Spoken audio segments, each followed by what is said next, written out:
Afternoon. Glad to be with you with Bookworks, a really nice bookstore in Albuquerque, New Mexico, so it's great. So I've been a journalist and an academic for my entire career, and I've enjoyed watching politicians and understanding where politics is going. I've done one other book that was more kind of poli-sci-like called Saving Democracy, about how we could reform the system and make it better. This book I started working on when it goes back before Trump even appeared on the scene. And it was about the Republicans moving to the right. And I had been a young man working for Tip O'Neill back in the day, way back. And then Ronald Reagan got elected. And it was really interesting to me that Tip O'Neill was from Massachusetts. He was a hardcore New Deal liberal. And here was Reagan, this new conservative from California who got swept in the 1980 election. And Tip did not try to stop Reagan's agenda.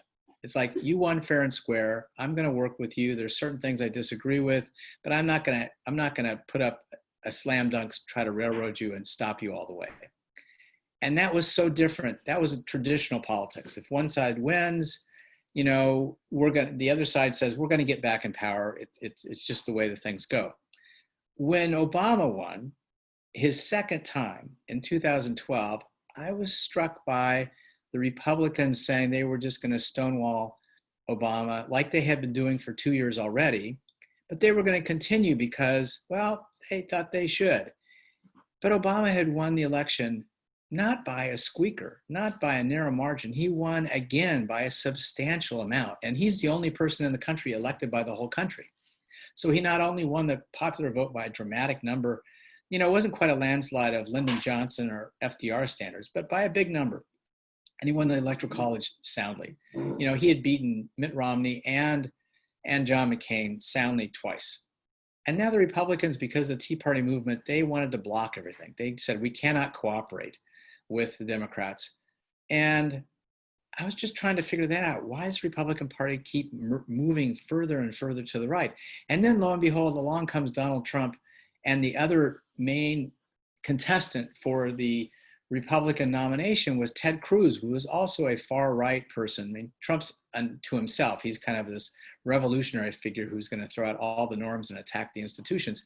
But Ted Cruz was not your typical, Republican at all. He was a hardcore, strict libertarian person that hated the New Deal, and he was going to, take the country back to a time when corporations could do what they wanted. So it's like a new time, and more it seemed like that moderate and classic conservatives in the elected leadership of the Republican Party had either one, died like McCain, or two, been forced out like Jeff Flake in your neighboring Arizona, or had retired, as a number of people have, right? And their numbers are just fewer and fewer. So my thesis is this. If we look at American politics, it used to be about liberals and conservatives, and it goes way back to the founding. And they would disagree about public policy, but people could come together for the good of the country and work out compromises, right? The way Reagan did with California liberals and the way he did with Tip O'Neill. They'd work out things, and they could move ahead on important issues because underneath everything, they agreed on fundamental values, right? And if you want to be really stark about it, they weren't committed to racism, number one, and they weren't committed to saying that government was evil, that government was bad, and that everything could be done by the market. And the most extreme Republicans now are racist, and they think everything can be done by the market, and they hate the national government. That's just a really odd position, and it makes it really hard for the Democrats to work with them. And I tried to figure out, why did this happen? What's the dynamics behind this? Are there patterns in foreign countries that serve as warnings to us? I mean, is this something that's okay, or is it really dangerous? All right. So I ended up doing a book that's a history of the country, Madison's Sorrow, and I'll show you the cover. Madison's Sorrow, Today's War on the Founders and America's Liberal Ideal. And by liberal ideal, I'll explain now, it's the ideal that the founding fathers had for the country going forward. Like, they couldn't do everything at once. But if we go back to the founding of the country, the really interesting, brilliant thing about America is we said goodbye to the old world. We said adios. We are going to create something new.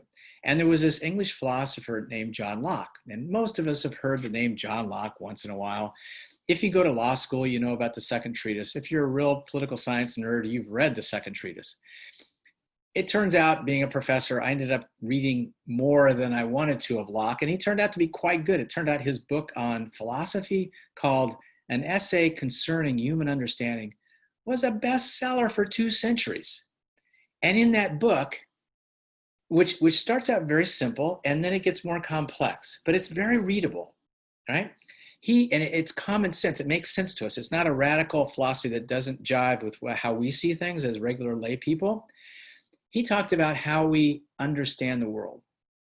And he talked about a key thing. He said, guess what? A peasant, a normal person, an average person, a working stiff, they think just as well as the guy who's president or a senator or a king, right? And so what Locke did that was super radical was he said everybody's equal in their intelligence, right? You might be a kid, so your brain's not fully developed. You might be developmentally disabled, right? You have problems thinking, right? We know there's that, but beyond that, everybody has this gift of intelligence. That's what makes us human. And we can see consequences. So unlike animals, we can see the future and we can say, well, we're going to do, if we do like our parents would counsel, look both ways before you cross the street, or B, just run out in the street. Well, if you just run out in the street, you might get hit. And that's analogous, to bad behavior because you're not thinking, you're not using your brain, right? Locke said we could all use our brain. And if that was so, we could get together and we could decide what kind of government we wanted, right? We could think ahead to say, what kind of society do we want to have? And further, the cool thing about Locke was, if you think about his ideas and you understand them, he rejects the old society and those values. And those core values of a feudal aristocratic society were a society being based on privilege, hierarchy, radical inequality, and exclusion, right? And the founding fathers, even though they couldn't come up with a perfect America at the beginning, Jefferson, Madison, Hamilton, Tom Paine, Benjamin Franklin, George Washington, all the founders, they were committed to this thing. They were going to create a new society, a new world. That's why they called it a new world. That was going to be about democracy, equality, and liberty, equality, and democracy. Those 3 values were going to be core. And we could have all of those, right? They could all work together. It wasn't just about liberty. It wasn't just about equality. It was all 3. All right. It's interesting when you look at the founders, and I'll continue with this. Jefferson was quite radical when he wrote the Declaration of Independence. He had a clause, even though he was a slaveholder, famously, right? He had a black mistress. He never gave up on slaves, but he felt part of his brain was conflicted on this. And so when he's a young man writing the Declaration of Independence, he had a paragraph that blamed the kings for slavery. And by doing that, he was putting in the Declaration of Independence a paragraph that would have undermined slavery at the beginning. Now, the Southerners didn't want that in. It got X'd out, and Jefferson was disappointed. But he tried, okay? Furthermore, if you think about Jefferson, and this is a phrase that got in, it's very famous, right? Pursuit of happiness, right? We're going to have the pursuit of happiness. If he had borrowed directly from Locke and the thinkers in Europe, he would have said protection of property. But if he said protection of property, that would have given the slaveholders a way to say, oh, these people are our slaves. Our slaves are our property, right? So by saying pursuit of happiness was a subversive thing that Jefferson did that people didn't understand at the time. It also, as I explained in the book, it was an optimistic, forward-looking way of thinking about politics, that we get pleasure from politics because we participate as equals. And it's something we can do, and it's a special thing. It's not a necessary evil. It's actually a good thing. And American politics has that quality to it. We expect people to participate in politics, not just at elections, but throughout the 4 years between presidential elections. Okay. Well, it's Madison. Madison was quite liberal in the sense that he wanted to have equality across congressional representation. He did not want 2 senators. Sorry, New Mexico, but small states really get a benefit right now. So California has 2 senators and New Mexico has 2 senators. So it's really good to be in a small state and be one of those senators or elect those senators because they have a lot of power. But Madison said that was fundamentally unfair. And he tried like heck to have the Senate done by population, the representation by population, the same way that the House was, but he lost, okay? What he won on, though, he worked really hard along with other founders like Washington to make sure that the words slave, slavery, and property and man are not part of the Constitution. That was left to the states. And what Madison did in doing that, he had this vision going forward, someday we would get rid of slavery. That left the door open for Lincoln to argue against Southern slavery, saying it's not part of the national Constitution. It's a state matter. And the nation has the right to say, we're not going to be a slaveholding country. So there's these elements in the founders at the beginning that are very liberal, forward-looking. Of course, they can't do everything at the time. But if you go through American history, we have this liberal stream of thinking in our head. That's the dominant thing, right? It's like the Great Mississippi River. But we have this other strain, call it the Ohio, which is illiberal. And that's the strain that looks back to Europe. That's the strain that's still feudal. That's like the pre-democratic part of our brain, in a sense, if you want to look at it that way. And that has 2 parts to it. One part is slavery, because that was the one part of the country that looked back to Europe and said, we want to create a society like that. And so the masters in the South, the plantation holders, that they were atop a feudal society, with slavery being, the way of making the economy work instead of serfs, right? And then later on, the plutocrats, the start of the Gilded Age, those people started to think a different way. They started to think that their liberty was much more important than anybody else's. And they wanted to make sure the government stayed really small and didn't tell them what to do. Echoes of a Trump-like figure, right? I should be able to do whatever I want because I'm rich. That ethos among part of the business class, certainly not all the business class, but a certain element of the business class feels that way. I got rich. I did that. Therefore, I should be able to do whatever I want. That's what America really means. It's about my liberty over everybody else's. Okay, key to American politics, those 2 things are in different political parties, right? So the plutocrats, there's a battle between the Teddy Roosevelts of the world, who break up Standard Oil into 33 companies, and Franklin Roosevelt and Lyndon Johnson. And throughout the 20th century, we create this New Deal state. The people on the far right of the Republican Party that are the right-wing business class, the Koch brothers of today, right? But the Koch brothers' father was involved in this too when he was a John Bircher.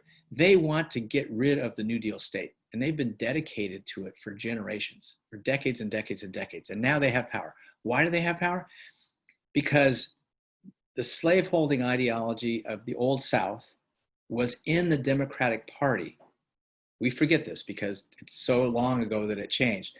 But in 1960s, because of civil rights, the irony of the 1960s was that the Republican Party, which was the party of Lincoln, they gradually started to move against the tradition of Lincoln.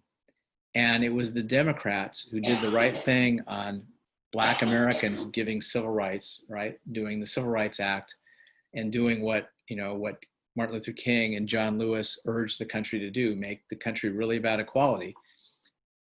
All of a sudden, those 2 elements that were illiberal were in the same party.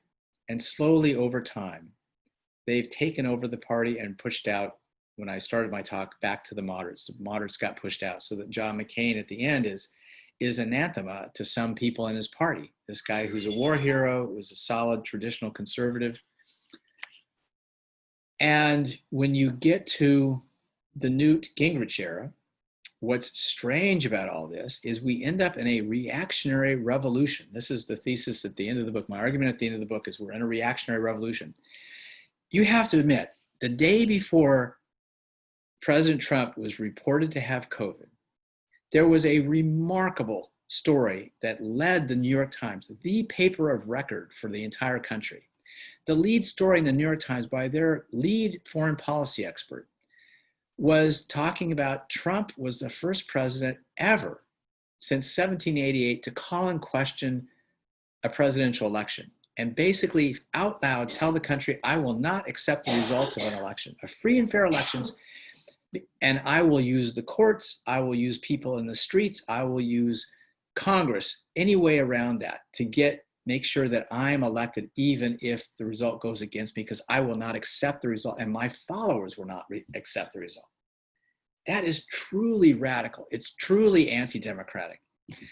All right, so if you step back, how do we get here? It's like we had this long liberal revolution that's really unusual. Most revolutions are like 10 or 20 years and they're over. They kind of start moderate and they go up and they get more radical. Like the French Revolution, you have the Terror or Robespierre and things get crazy. And the Robespierre is finally stopped, he's killed, and everything simmers down, right? And the Russian Revolution starts moderate and then Lenin gets in charge and it gets more radical. And at the end, it's, who am I thinking? I'm thinking about Animal Farm and the famous people that are portrayed. Stalin ends up with power, Lenin dies, and the other guy, Trotsky and Lenin, they end up being purged. One dies and the other's purged by Stalin, right? And you end up with a dictator. In the American Revolution, we never go to the radical part. We always stay with the moderates. And so Lincoln, he does the Civil War, but you can tell he's a moderate, he's magnanimous, and he's our greatest president. He does not call for the Southern leaders to be put on trial and executed. He doesn't do that. He says, go home, you're Americans, right? And so throughout the 20th century, liberals advanced the cause, like women's rights, 1920, right? Where we've got the anniversary. Ginsburg on the court, with blacks, right? With Martin Luther King. And I'm reading the book by John Lewis, his memoir it's called Something About the Wind, is inside the movement to see what they were doing by nonviolent methods. He was so committed to nonviolence. It's amazing that we use the courts and we use peaceful protest and we use legislation to move the country ahead to become what? More inclusive, right? We reject the idea of exclusion. But we're at a point now where the Republican Party embraces, right? That the elected, not, there's millions of regular conservatives in the population in New Mexico and every place else. There's millions of people who still wish that the Republican Party was the party of Reagan, but it's moved on a long ways from that. And it's just not there. And so what the elected leadership is about now, and some of the base and some of the donors, is to embrace the values of feudal aristocracy, to actually embrace the values that the founders rejected, to actually embrace the idea of a society based on privilege, hierarchy, radical inequality, and exclusion. Right? Think about the public policies that the Republicans support. It's about those things.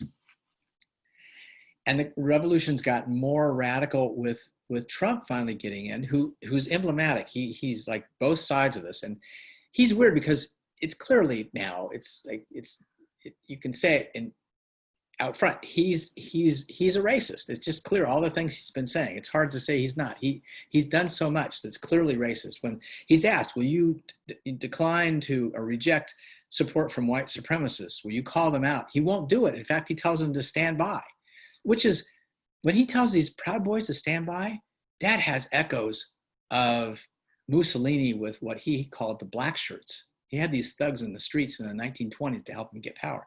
And Hitler had his brown shirts. He had the SA, as it was called, during the 1933-32 time. And they went and they beat people up in the streets, and they were thugs. And they were a paramilitary force. Trump's got his own. So that's a really bad echo. So Trump's a racist, and he's this super billionaire type guy who says, I don't have to live by rules. I can do whatever I want. And that's the way he's done it as president.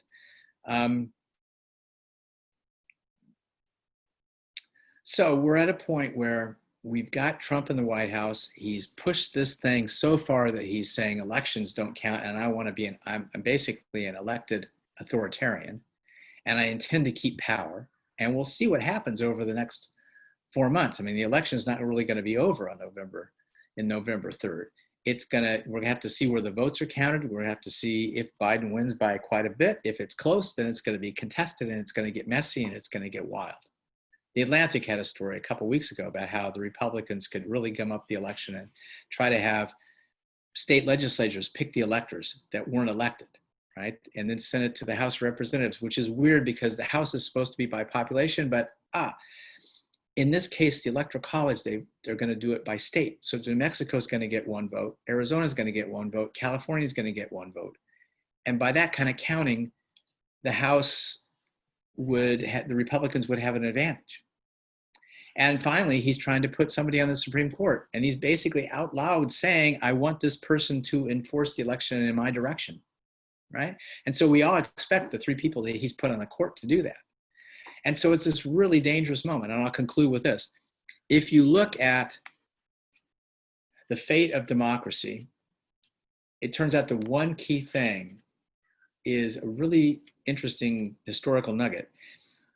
You can tell whether a democracy is going to be stable or not by the fate of the landed elite, which sounds like really esoteric back in history, but it matters. In Latin America, the landed elite, the big plantation owners, they would team up with the people in the cities, the commercial classes that were conservative, and they would stop the labor organizers and the liberals from getting power. And so democracy was always at risk. So if you were democratic, maybe the generals were going to come in and take over. So you could have democratic constitutions, but it didn't matter, right?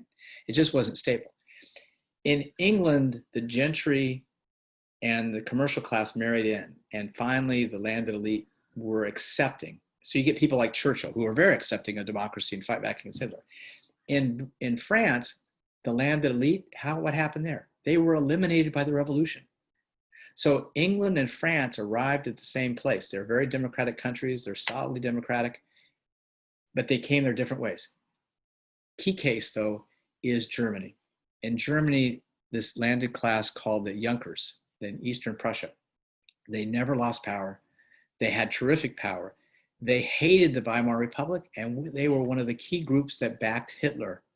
There was like a group of conservatives and Hitler's group, the Nazis. Hitler couldn't get power unless the conservatives agreed to combine with him, right? And they did, because they both hated the Weimar Republic so much that they were willing to do that. And then they blew up the Weimar Republic, and then Hitler took power, and terrible things happened. Terrible, terrible things. So in America, what happened? We thought in the Civil War that everything was done because the two sides weren't in the same place. The landed elite was in the South, and in the North was the capitalists, the stuff we learned in high school. But we didn't finish off the job because the landed elite never lost their property. They switched from slavery to sharecropping. They never lost their clout.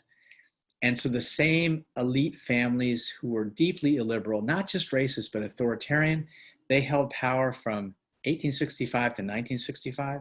And that ideology of racism and kind of this authoritarian acceptance of authoritarianism, like that's okay, that has a deep hold for part of the American public. And so that came into the Republican Party, and it, that current's out there, and it's in the Republican Party with the right wing of the business class that's decided we just want low taxes and less regulations, and so what? And they're not, if we don't wake up, if the business class doesn't wake up and understand this is a real threat, we've got real problems with Trump if he's reelected, without Trump if he's beaten, because the Republican Party is really a problematic force in American politics the way it's construed. And regular conservatives don't have a voice, so they could rise up and try to take over the Republican Party or come up with a third party option to shove the extremism of Trump off the stage, but we don't know.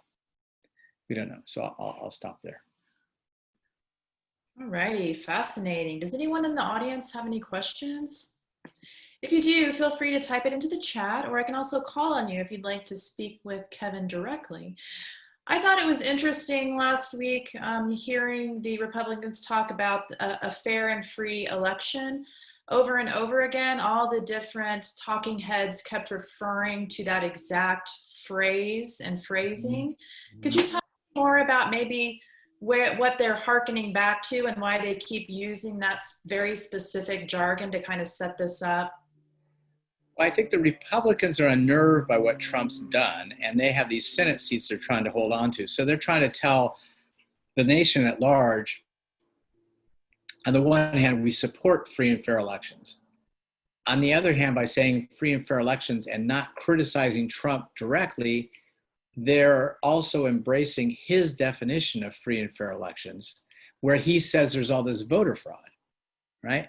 And everybody who's looked at that says that's absolutely garbage. There's very little voter fraud in the country. And Trump, because he likes to manufacture, he just lies like crazy.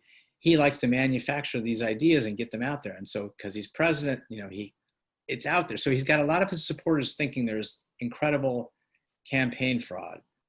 And so therefore, we have to turn to his approach to the election to get free and fair elections. But it's all about suppression of the vote. Part of what's happened with Republicans from George W. Bush to Trump is, in a way, people who follow politics were quite surprised that Trump was able to triumph and take the party this direction.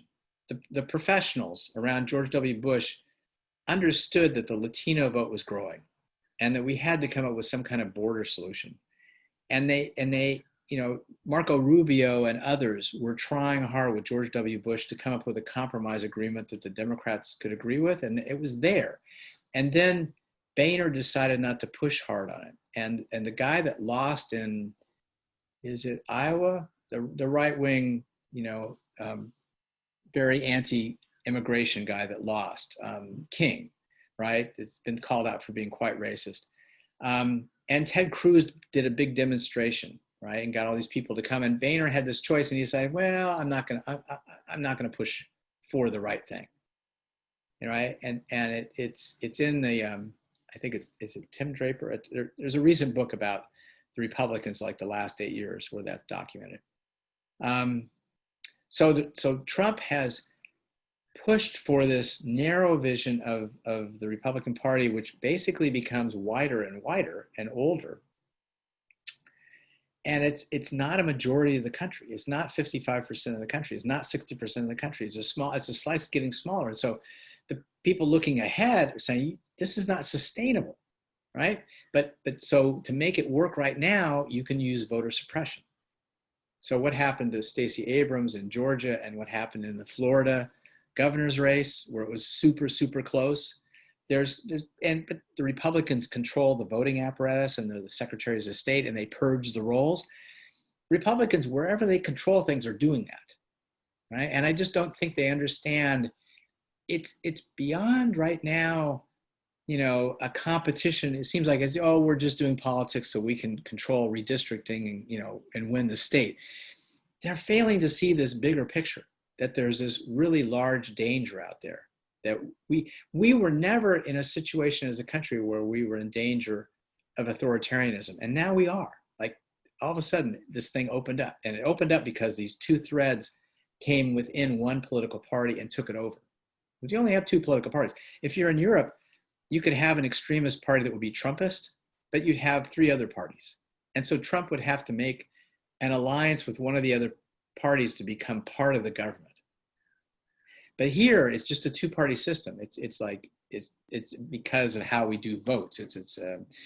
It goes back to, like, we have 50% plus one elections, right? And being the third party just doesn't really count. So it's unusual for a third party to come along. Now, we may be at a point where that has to be done. It happened to the Whigs. The Whigs fell apart before Lincoln and the Republicans emerged. We may get to a point where the people who are those brilliant campaign strategists who had worked for Reagan and all these people that are the anti-Trumpers, I can't think what the group's called, but they're doing these ads to help Biden, where they're attacking Trump.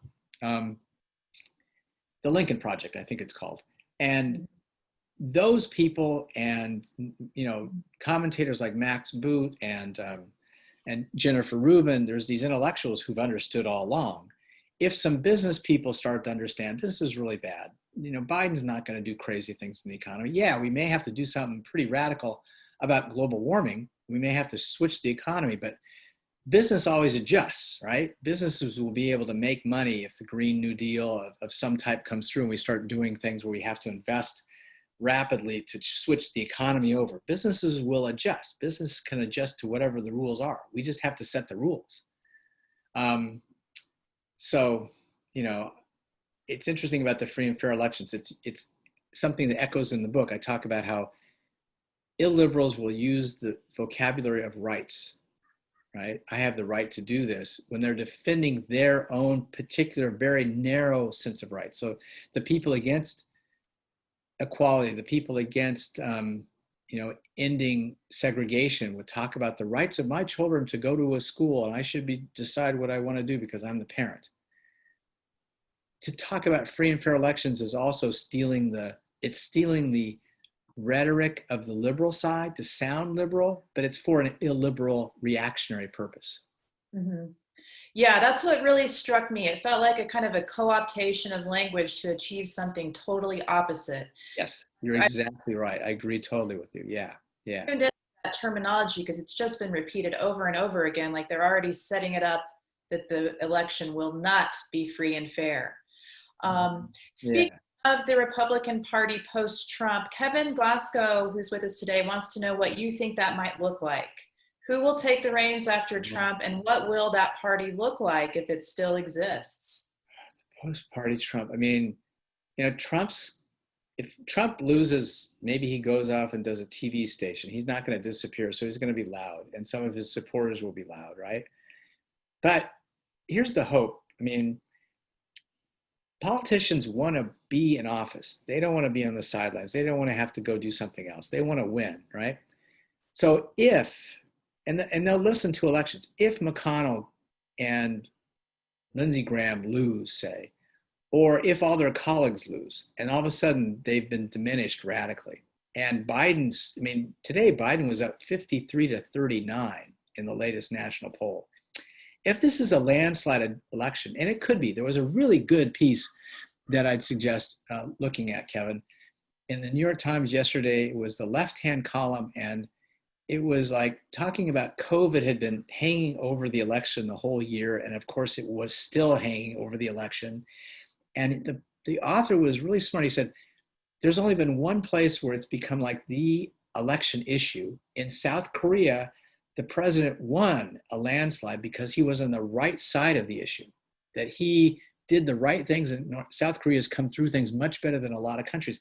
And so the population rewarded him. And the author of that article was hinting that because Trump has done a dreadful job on this, maybe we could have lost 50,000 people instead of 200,000 plus if he'd done the right things. That the public may reject him so badly, right, that this will be the rejection of the worst approach to COVID. That would be a blow to the Republicans. If Nancy Pelosi and the Dems keep the House, if the Dems take the Senate and they dramatically beat Trump in the presidential election, then the Republicans will have this time where they are definitely beaten, right? And they're like the moon, like the Democrats become the sun in the solar system, and the losing party lost so radically it's like a moon over here. Right now, I see both parties as almost like they're almost like minority parties that are very energetic, but neither one is quite the majority, and the other side won't accept losing. And so we're in this, I talk about this in the book, is that we're like in this interregnum. Like usually American politics, and this, Kevin, this helps answer your question. Usually in American politics, in our generation and our grandparents, our great-grandparents' time, we had Roosevelt, and then there were all these liberals after him. And FDR was such a big, luminous founder type president that he set the agenda for, decades for the Democrats. And then Reagan was like that for the Republicans. He was this dominant force and made even the liberals like Bill Clinton, who was a president right after, not that long after Reagan's time, kind of operate in Reagan's shadow. Right? That Bill Clinton couldn't be as liberal as he might have wanted because he was kind of operating in Reagan's universe. My theory is when the stock market blew up after Katrina and the disaster in Iraq, George W. Bush's last term in office was a disaster. And all of a sudden, Reaganomics didn't make sense anymore. It's like the market didn't work, right? The market took us right off the cliff. Wall Street stole us blind. And I felt like that delegitimated the ideology of Reagan, and And then Obama tried to pick it up, but he got stuck right at the beginning of the Great Recession. So a lot of people, partially because the Republicans tried to blame him, he got blamed for the recession, which really happened on Bush's watch. And he did a hell of a lot. And he would almost have to be a Superman, but he could have been a founder president. He could have been he could have prevented this if he could have risen to the occasion to actually not just legislate all these great things, but actually get public opinion on his side dramatically. He couldn't do that. And the Tea Party came back. So we're in this period where we don't have this dominant president who is setting the agenda for us. Obama couldn't do it. And because Trump only governs for his base, he's not even interested in trying to do it. He's just governing for his 44%. And so the openings there, if Biden won dramatically and he could get the middle of the country to be with him, he could have a chance to kind of set the agenda going forward, right? And kind of saying it's time to move on. And the Republican Party has crashed and burned. So that's one way it might happen. I'm sure, Kevin, there's lots of other ways that the Republican Party may evolve. We just don't know right now. I'm open to ideas. We shall see. Yeah. I was taken by you talking about some of the former fascist leaders and their incorporation of thugs in the street, these sort of paramilitary forces during their reigns and or election years. Here in New Mexico, the rendition of that is the New Mexico Civil Guard. Okay. They're showing up at a lot of protests, BLM protests, and other public actions being taken. Ethnic groups here in Albuquerque. What do you make of these so-called groups? Do you think that these kind of loose factions across the country really serve much of a purpose for Trump, or is this just sort of another vehicle for propagating his rhetoric? Is this something we should actually be worried about? I think because, the Second Amendment stuff and these militias, I think it's pretty dangerous. There could easily be quite a bit of violence after November. And so if you do this parallel with what happened with Mussolini and Hitler, they stoked that. They wanted their thugs in the street to intimidate people. Now, the good thing for us is, we have a media and courts and institutions that are, have been beaten up by Trump, but they're still standing. They're there. And a dominant part of the public doesn't want to have anything to do with, the Civil Guard or the Proud Boys or whatever. So they are the extremist groups. But I don't, some people who may participate with them don't really understand the danger of what they're doing. But the fact that you had people in Charlottesville show up with guns, and willing to beat people up and were, neo-Nazis and the whole deal. When it's at the neo-Nazi stage and it's the Proud Boy stage where they're just, and they have a leader calling them forward to do things, it can get pretty bad. So that's where the whole thing is. What's really been strange and made me think we are in this reactionary revolution has been Trump has been able to either intimidate the people in the Republican Party who are his critics, like the senators are super cautious about getting out in front and criticizing him. They say, oh, he's on Twitter too much, or I just don't agree with him. But few and far between call him out. And you would have expected, because Congress is a strong institution separate from the presidency.